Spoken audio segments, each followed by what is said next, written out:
O Palmeiras demonstrou a diferença que faz um time organizado. Com os jogadores com confiança, sabendo o que devem fazer. Sem dúvidas. Com convicção. A vitória massacrante por 4-0 contra o Vasco da Gama, com inúmeros gols perdidos, cala aqueles que defendiam a permanência de Eduardo Batista. O retorno de Cuca na estreia do Brasileiro evidencia os 4 meses desperdiçados com um novato treinador. O Palmeiras voltou a jogar como o melhor elenco do país, com jogadores que custam R$ 13 milhões a cada mês, e que pouco rendiam como ex-técnico. Cuca acabou com o indeciso 4-1-4-1 de Eduardo Batista. Distribuiu o time no seu esquema predileto, 4-2-3-1. Marcou com crueldade a saída de bola do fraquíssimo time que Eurico Miranda entregou para Milton Mendes. Como por encanto, o futebol de Jean, Xerxé, Guerra, Dudu voltou a brilhar. E Borja a marcar. O colombiano marcou 2 gols. Guerra e Jean marcaram os outros, na goleada. Os 4 gols nasceram do lado direito do Palmeiras, setor que era improdutivo. Impossível negar a influência de Cuca na postura ousada, vibrante e consciente do time verde. Com ele, o Palmeiras renasceu. A importância do Cuca foi total na recuperação do meu futebol. A confiança que ele me passou foi contundente. O treinador é a cabeça de um time, resumiu Borja, agradecendo ao novo técnico e dando uma estocada em Eduardo Batista, o novato que foi demitido, e que não confiava no futebol do atacante colombiano. Já são 22 partidas invictas na sua arena, que o técnico promete voltar a usar como caldeirão. Outra vez, o estádio estava lotado para o retorno do pródigo treinador. Foram exatos 33.425 pagantes. E mais R$ 109.685,93 nos cofres verdes. A confiança retornou também para a torcida. Na reestreia de Cuca, fica evidente, é viável o Palmeiras sonhar com a Libertadores e lutar de verdade para voltar a ganhar o Brasileiro. Ao final da partida, o time foi aplaudido de pé pelos torcedores. Se o Vasco não se reforçar, pode se preparar para voltar à Série B. Há críticas à troca constante de treinadores no Brasil. Mas há aporismo injustificado, sem razão de ser, obtuso. O Palmeiras com Eduardo Batista estava despencado. O elenco caríssimo montado pela Crefisa não conseguia render em campo. O motivo era a falta de organização. O promissor treinador se mostrou muito inseguro, não estava pronto para tanta responsabilidade. A direção demorou até para reagir. Precisou desperdiçar o fácil paulista. Só quando percebeu que a Libertadores também iria para o ralo, acordou. E fez a troca dura, mas necessária. Cada um tem uma maneira. O trabalho do Eduardo era muito bom e já foi visto no Sport, Ponte Preta, Fluminense, e aqui estava indo bem, com aproveitamento altíssimo, mas por uma questão ou outra acabou saindo.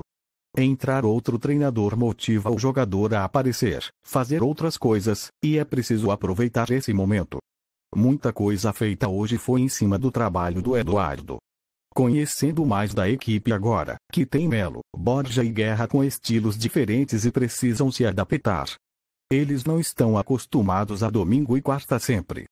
Com o elenco reforçado, vamos rodar bastante, avisava Cuca, tentando ser simpático com Eduardo Batista.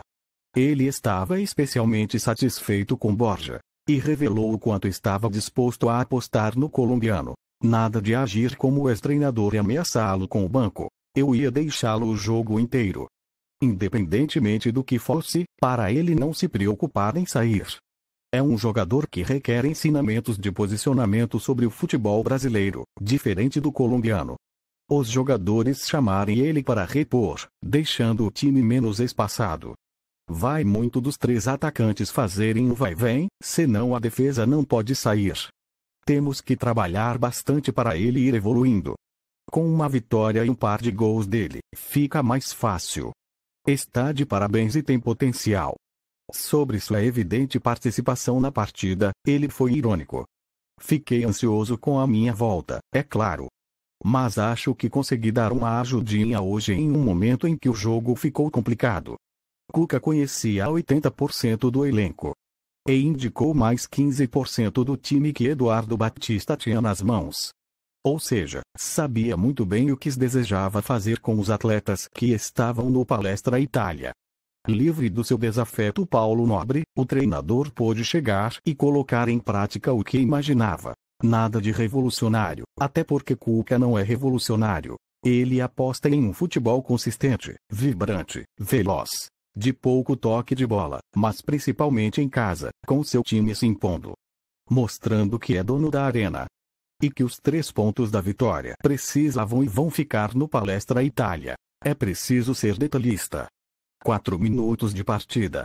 Pênalti de Jomar em Dubu. Jean bateu com convicção. 1-0. 42 segundos do segundo tempo. Mina descobre Tchê livre na direita. Ele avança em velocidade e cruza na cabeça de Borja. 3-0. O Palmeiras marcou esses gols importantes enquanto o time massacrava, imprensava o fraco Vasco na defesa. A pressão era absoluta.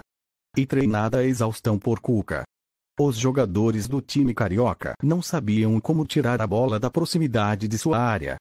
Mas o Palmeiras marcou outros 2 gols. E não foi só pressão. O time estava distribuído de maneira mais correta, que aproveitava o potencial de seus jogadores. 4, 2, 3, 1. 4 zagueiros, 2 volantes hábeis, um deles que se alternava como lateral direito. William, Guerra e Dudu se alternando pela intermediária ofensiva vascaína.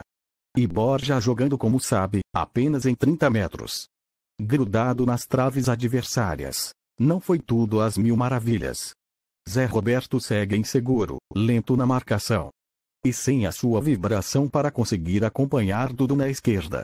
Aliás, Dudu melhorou, mas segue irritantemente egoísta. Desperdiçou pelo menos a chance de dar 3 passes para jogadores e empurrarem bola para a rede. Quis chutar e Martin Silva mostrou o ótimo goleiro que é. O Vasco, com jogadores fracos ou em final de carreira, tentou dificultar as coisas para o Palmeiras. Milton Mendes montou seu time no 4-5-1. Quando marcado, tentava controlar o forte adversário com 2 linhas de 4 jogadores. Treinou por 2 semanas para esta partida. Mas a diferença técnica entre os times era uma diferença vital. Com o Palmeiras bem postado, seu time nada pôde fazer. As chances que teve nasceram em falhas, desatenções da defesa palmeirense. A equipe precisa de reforços de verdade, de forma urgente. Alguém precisa acordar Eurico Miranda ou o novo rebaixamento será mais do que uma possibilidade. Os outros gols do Palmeiras deixaram claro que foram jogadas ensaiadas nos treinamentos. Tchê descobriu Jean fazendo a diagonal atrás da lenta e mal colocada zaga vascaína. Livre, o lateral barra volante chutou forte. Martin Silva fez mais um milagre e defendeu. Mas a bola sobrou para a Guerra empurrar para as redes 2-0, aos 40 minutos do primeiro tempo. O último gol nasceu em lance individual de Dudu. Ele driblou como quis Jomar. E tomou o pontapé. Pênalti que Borja cobrou com convicção. 4-0, aos 34 minutos do segundo tempo. Diretoria, torcida, jogadores e imprensa sentiram. O clube entrou em uma nova fase. Com Cuca e sua calça vinho, os sonhos voltaram a ser permitidos. O Palmeiras renasceu.